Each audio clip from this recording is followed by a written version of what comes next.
We've been calling for this forever because if you looked at my previous years when we started reporting about the market, I believe it was even in October when the banks were already warning the general public to batten down the hatches, get prepared, stop spending money, put some money away, and get prepared for the inevitable.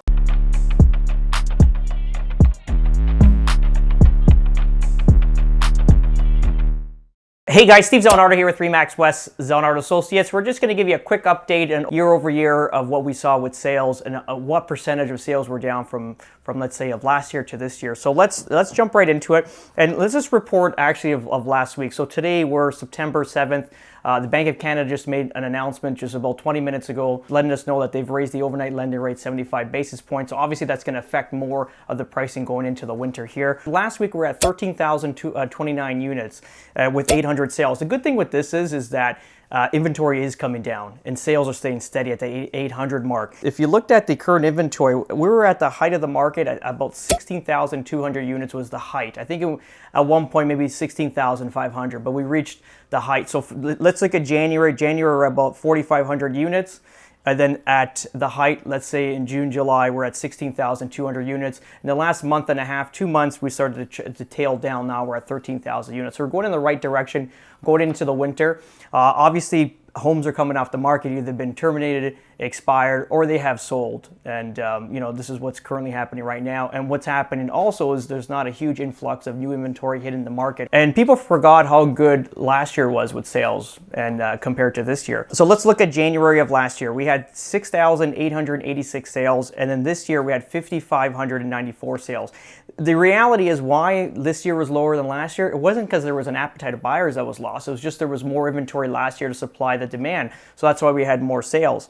So let's fast forward. February of this year compared to last year, we had 9,000 sales in Feb, 10,900 the year prior. March, we had 7,900 sales this year and 15,000 last year. And again, this was just inventory. This is why we saw this huge spike regarding property value.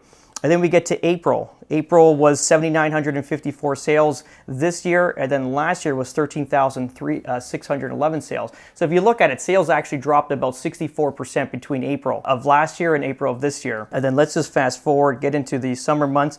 June, we had 6,445 sales this year, and then last year we had 11,049 sales. So sales are actually down 71% year over year. This is why if you're starting to see, realtors dropping out of the business, this is the number one reason where people are not making the deals. And it's not their fault. If they hang in there, they'll end up doing business. It's just that obviously the market, there's a lot less sales happening, so there's a lot less people getting fed, let's say, the previous years. And let's just fast forward to August. So August, we had 5,627 sales compared to last year's 8,548 sales. So you see last year we had a lot more supply.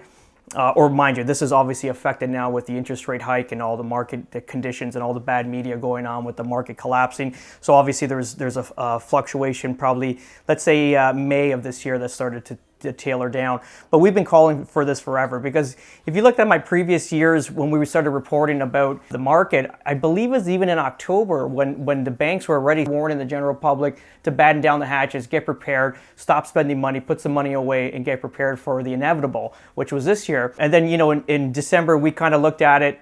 Me and a friend of mine would do some mastermind meetings prior, like our business planning prior to the year, and kind of looked at the market in whole. And it was like, what could take it down? And we were so confused by this because it was, out of context how fast the market rose and how many sales happened and how the inflation just took off. And we were like, how is this market going to get killed? Because people forget whatever goes up comes down. Absolutely. Even though if we're caught in the moment and you think it'll never come down, at some point it will come down. So we were kind of just going back and forth with ideas, and we looked at, look, we have no inventory. We have really low interest rates. We have a ton of immigration going on. Like, what's going to take down this market?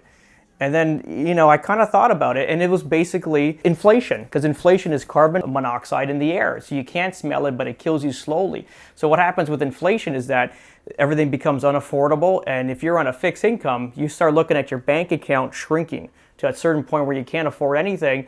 anymore, and then ultimately buying stops. And this is what we saw now. Obviously, they jacked it up with the interest rates and slowed down everything quite further. But it is what it is. And that's it. We'll report on the next one and give you some more ideas of where we see the future of this market. Obviously, we are invested in Florida, and this will be another segmented video talking about my investments there and how they're doing. And that's pretty much it, guys. If you have any questions, if you like these videos, please like, share, and subscribe, or please reach out and comment.